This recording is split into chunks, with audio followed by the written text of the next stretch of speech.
அனைவருக்கும் வணக்கம். தெய்வீக பலன்கள் சேனல் சார்பாக தங்களை அன்புடன் வரவேற்கிறோம். இன்று நம் காணொலியில் காண விரும்புவது மிகவும் சக்தி வாய்ந்த சங்கடகர சதுர்த்தி வெள்ளிக்கிழமை விரதம் சிறப்புகளை பற்றி இந்த காணொலியில் விரிவாக பார்க்கலாம். வாருங்கள் காணொலிக்கு செல்லலாம். மறக்காமல் ஒரு சப்ஸ்கிரைப் செய்யவும். வெள்ளிக்கிழமை விரதம் இருந்து விநாயகரை வழிபட்டு வர செல்வம் கொளிக்கும்.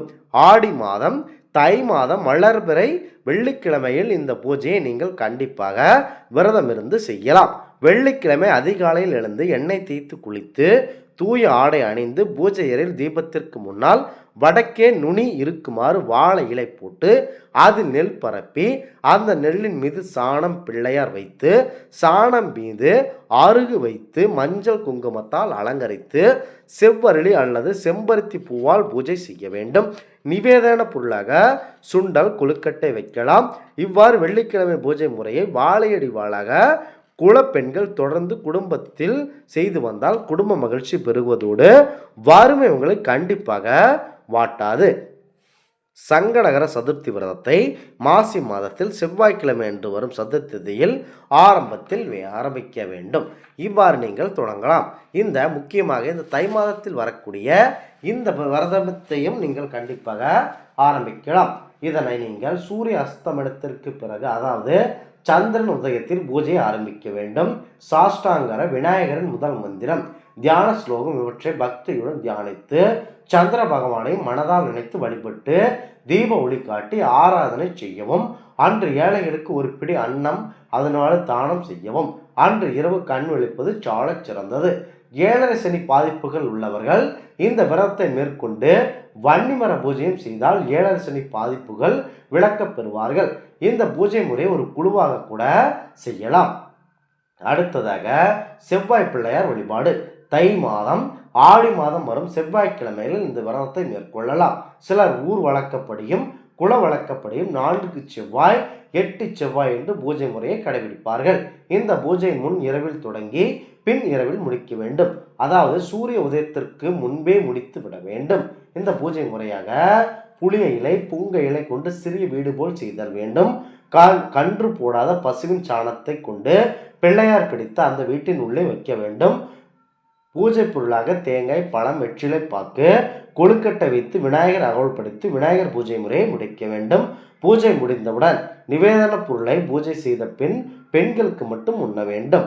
உண்ட பின் புங்க இலை புளிய இலையால் செய்த குடிலை கலைத்துவிட்டு பூஜை செய்த பூ சாணம் பிள்ளையார் இவை அனைத்தையும் ஆற்றில் விட வேண்டும்.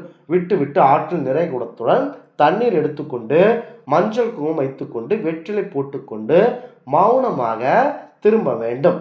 இவை அனைத்தையும் சூரிய உதயத்திற்குள் செய்து முடித்து விட வேண்டும். இந்த பூஜையை குலப்பெண்கள் ஒரு குழுவாக சேர்ந்து செய்யலாம். நிவேதன பொருளாக அடை கொழுக்கட்டையை அவர்தம் பங்கு செய்து பூஜையில் ஒன்றாக வைத்து பிறகு பிடித்து எடுத்துக்கொள்ளலாம்.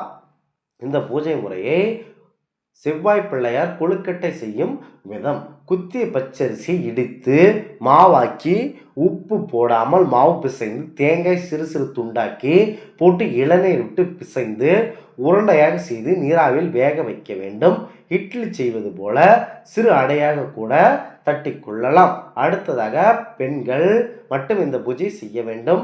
ஆண்களுக்கு நிவேதன பொருளாக ஆடைய கொழுக்கட்டையோ உண்பதற்கு தரவே கூடாது. இப்பூஜை இரவிலேயே தொடங்கி இரவிலேயே முடிக்க வேண்டும். பூஜை செய்த பொருட்கள் அழியும் பொருட்கள் மறுநாள் உதயத்தில் தென்படவே கூடாது. பெண்கள் பூஜையை தொடங்குவதற்கு முன்பு குளித்து விட்டுத்தான் கண்டிப்பாக தொடங்க வேண்டும். சித்தி விநாயகர் பூஜை என்னவென்றால் புராணம் காலை தொட்டுக்கொண்டே இந்த பூஜை செய்யப்பட்டு வருகின்றன.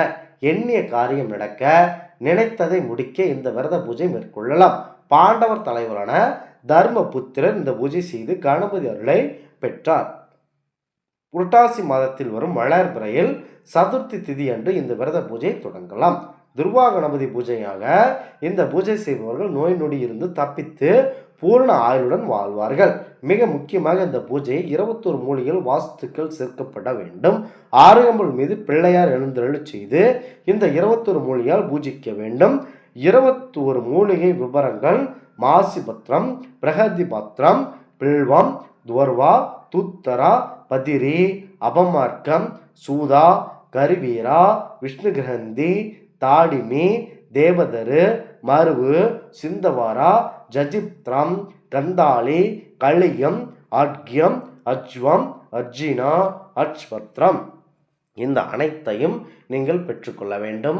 அந்த விநாயகருக்கு சில மூல மந்திரத்தை 108 முறை ஜபித்தால் அவசியம். இவ்வாறு விநாயகர் நோன்பு இருப்பவர்கள் முற்பிறவியில் வினைவியால் இப்பிறவியில் வேதனைகளை அனுபவிப்பர். அந்த வேதனை சர்வ நாசமடையும், ஐஸ்வர்யங்கள் பெருகும், சந்தான பாக்கியம் கிட்டும், யோக சக்திகள் கிடைக்கும். இந்த பூஜை முறையை வளர்பிறை சதுர்த்தி என்று கண்டிப்பாக செய்யலாம். குறிப்பாக இந்த வளர்பிறை தை மாதத்தில் வரக்கூடிய இந்த நாட்களில் கண்டிப்பாக செய்யலாம். இந்த சதுர்த்தி நாளிலும் நீங்கள் கண்டிப்பாக மேற்கொள்ளலாம். இந்த ஆன்மீக தகவல் உங்களுக்கு பிடித்து இருந்தால் தெய்வீக பலன்கள் சேனலை கண்டிப்பாக சப்ஸ்கிரைப் செய்து கொள்ளவும். மீண்டும் ஒரு நல்லதொரு காணொளியில் உங்களை சந்திக்கிறோம். நன்றி, வணக்கம்.